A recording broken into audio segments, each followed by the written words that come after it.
Hi guys, good morning. दिन की शुरुआत हो रही है सुबह के 6:30 बजे से। प्राशु चला गया है स्कूल और मैंने लिया है, नहा धो के रेडी हो चुकी हूँ, मीन्स नहा लिया है। तो मैं किचन में आई हूँ चाय बनाने। फ़िलहाल चाय बनाती हूँ और यहाँ पे मैं कट कर रही हूँ वेजिटेबल ब्रेकफास्ट के लिए। प्राशु तो नहीं ले जाता, मतलब करेला नहीं ले जाता, बाकी उसके लिए तो भेज दिया है। तो फ़िलहाल मैं काट लेती हूँ सब्ज़ी को और यहाँ पे मेरी चाय जो है बन के रेडी हो रही है। हालांकि सब लोग अभी सोए हुए हैं, बट फिर भी अब 6:45 बजे तक मैं ऑलमोस्ट चाय दे देती हूँ। 6:45 या 7 बजे तक मैं चाय दे देती हूँ। और सब्जी वब्जी मैंने चढ़ा भी दी थी यहाँ पे, तो ये सब्जी बन रही है और यहाँ पे चाय बन रही है।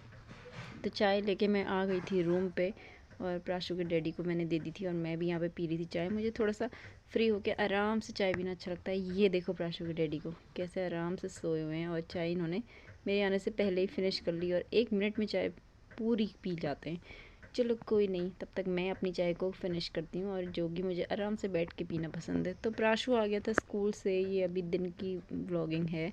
और प्राशु के डैडी आज बहुत टाइम बाद मोमोज़ लाए थे, जो कि मुझे बिल्कुल भी पसंद नहीं आए लिटरली। वैसे देखने में बहुत अच्छे लग रहे हैं क्योंकि ये एक यहाँ कुलदीप मोमो करके वो बनाता है। वैसे लोगों को काफ़ी पसंद आते हैं पर मुझे उतने ज़्यादा पसंद नहीं आते। तो और मुझे आ रही थी नींद, बट प्राशु का आपको पता ही है, प्राशु अगर एक चीज़ पे अड़ जाए तो फिर उसको छोड़ता नहीं है। और वो मुझसे बोल रहा था कि मेरे साथ तोता उड़ चिड़िया उड़ वाला खेलो। आपको याद होगा जो हम बचपन में खेला करते। तो यहाँ पे मैं और प्राशु चिड़िया उड़ तोता उड़ मैना उड़ खेल रहे थे और ये इतनी चीटिंग करता है ना, क्या ही बताऊँ। बहुत ज़्यादा चीटिंग करता है, ज़बरदस्ती मेरे हाथ से उड़ा देता है दूसरी चीज़ों को। उसके बाद इतना मारता है, इतना मारता है, बहुत मारता है। ये देखो कितनी तेज तेज मुझे मार रहा थी, जोर जोर से, और हंसता भी है उसके बाद। उसको बहुत मज़ा आता है मुझे मारने में।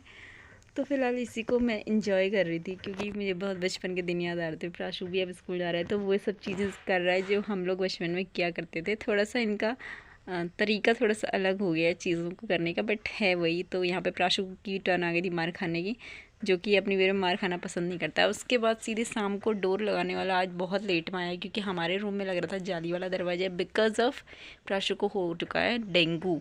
तो अब हमें इसमें जाली वाला दरवाज़ा लगाना ही पड़ा था, जिसकी आवाज़ से प्रासू के सर में बहुत दर्द हुआ। इसने खाना भी आज नहीं खाया, रोते रोते यहाँ पे ये सो गया था, जो कि मुझे बहुत बुरा लगा कि इसने खाना नहीं खाया। और इसने नहीं खाया तो मैंने भी नहीं खाया। तो इसी के साथ आज के इस मिनी व्लॉग को एंड करती हूँ। Bye bye.